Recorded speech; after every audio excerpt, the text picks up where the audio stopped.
অসাধারণ একটি গল্প। যদি ভালো লেগে থাকে চ্যানেলটি সাবস্ক্রাইব করবেন। মা, ভাইয়া আমার ওইখানে হাত দিয়েছে। রাতের খাবারের মাঝখানে অত্যন্ত শান্ত গলায় কথাটি বলল সোফিয়া।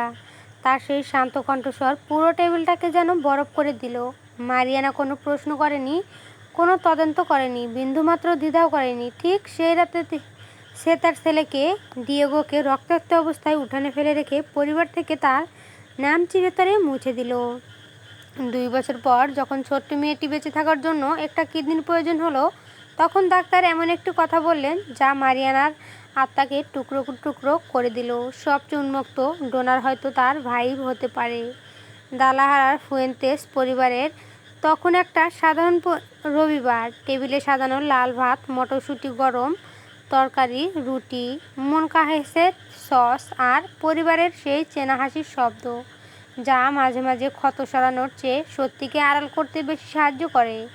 মারিয়ানার বয়স ছিল 38, তার স্বামী কার্লোস 39, বড় ছেলে ডিয়েগো 18 আর সবার ছোট সোফিয়া মাত্র 9 বছর বয়সে। ব্যবধানটা অনেক বেশি হলেও মারিয়ানা সবসময় বিশ্বাস করত যে তাদের ভাই বোনের মধ্যে এক পবিত্র ভালোবাসা রয়েছে।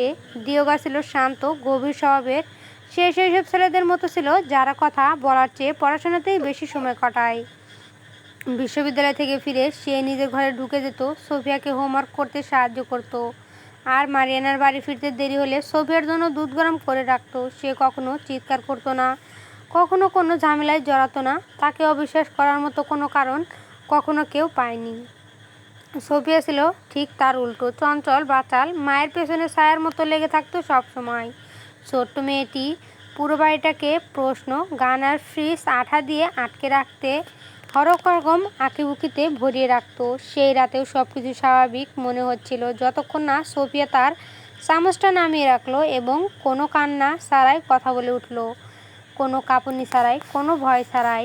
মা, ভাইয়া আমার ওইখানে হাত দিয়েছে। পুরো টেবিলটা যেন জমে বরফ হয়ে গেল। মারিয়ানার যা হাতের তরতিয়াটাও শূন্য ধরে রেখেই স্তব্ধ হয়ে গেলেন। কার্লোস একটা কর্কশ শব্দ করে তার চেয়ারটা পেছনের দিকে ঠেলে দিল। মারিয়ানা অনুভব করলো তার পেটটা মোচড় দিয়ে উঠছে। তুই কি বললি? সোফিয়া একদম ভাবলেশীন চোখে মায়ের দিকে তাকালো। ডিয়েগো আমাকে এখানে হাত দিয়েছে 2 বার।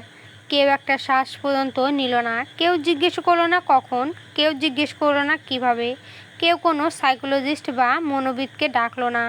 কেউ একবারের জন্য সত্যতা যাচাই করার কথা ভাবলো না। বিবেচনা বা যুক্তি আসার আগেই এক ভয়াবহ আতঙ্ক গ্রাস করে নিল সবাইকে।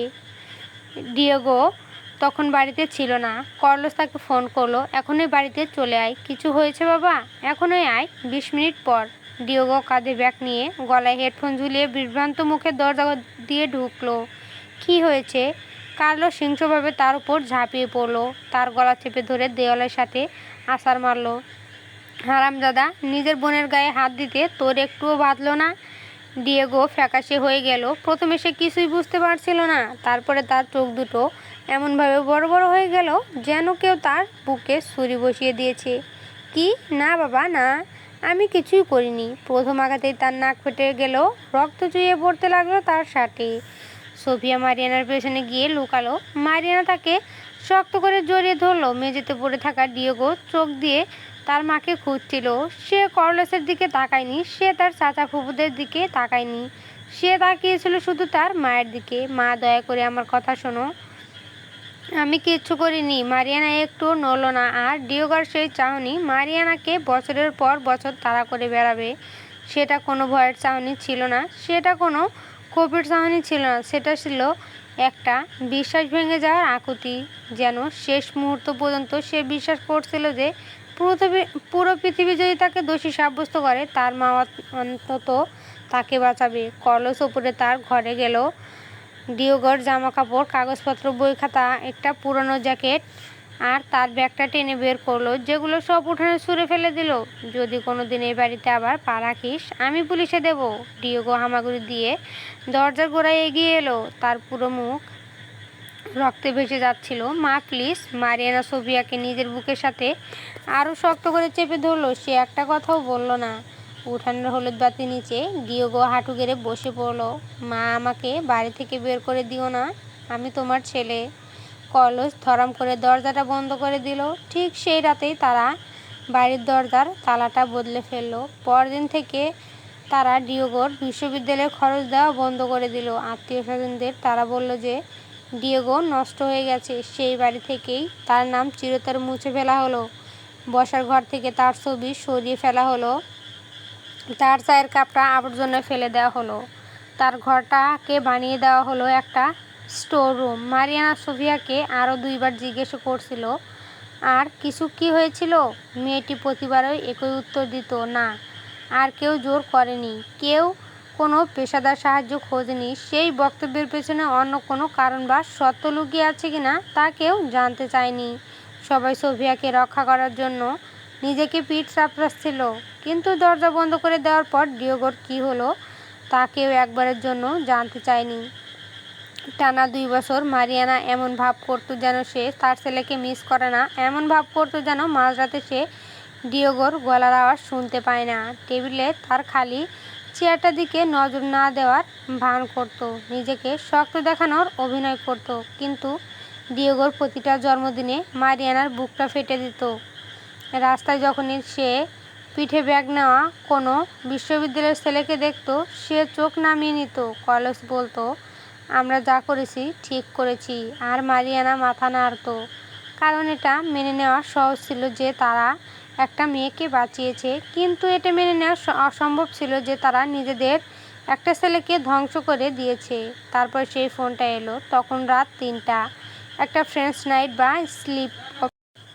স্লিপ ওভার থেকে ফেরার পথে সোফিয়া এক ভয়াবহ সড়ক দুর্ঘটনার শিকার হয়েছিল। হাসপাতাল থেকে ব্লিচিং পাউডার, পোড়া কফি আর আতঙ্কের গন্ধ আসছিল। মারিয়ানা খালি পায়ে জুতো গেলে উস্কো খুস্কো চুল কাঁপতে কাঁপতে হাসপাতালে পৌঁছালো। কার্লোসও পেছনে এলো, ফ্যাকাশে মুখ। বাবা বারবার বলছিল ও ঠিক হয়ে যাবে, ও ঠিক হয়ে যাবে। কিন্তু ডাক্তার যখন আইসিইউ থেকে বেরিয়ে এলেন, তার মুখের অভিব্যক্তি কোনো আশার আলো দেখালো না। মেয়েটির শরীরের ভেতর গুরুতর আঘাত লেগেছে, তিনি বললেন। প্রচুর রক্তক্ষরণ হয়েছে এবং তার কিডনি দুটো বিকল হয়ে পড়েছে। মারিয়ানার মনে হলো পায়ের নিচের করিডোরটা যেন দুলছে। এর মানে কি? ডাক্তার একটা দীর্ঘশ্বাস ফেললেন। ওর জরুরি ভিত্তিতে একটা কিডনি ট্রান্সপ্লান্ট বা প্রতিস্থাপন দরকার। সময় খুবই কম। কার্লোস নিজের মাথা চেপে ধরল। আমি ওর বাবা, আমার পরীক্ষা করুন।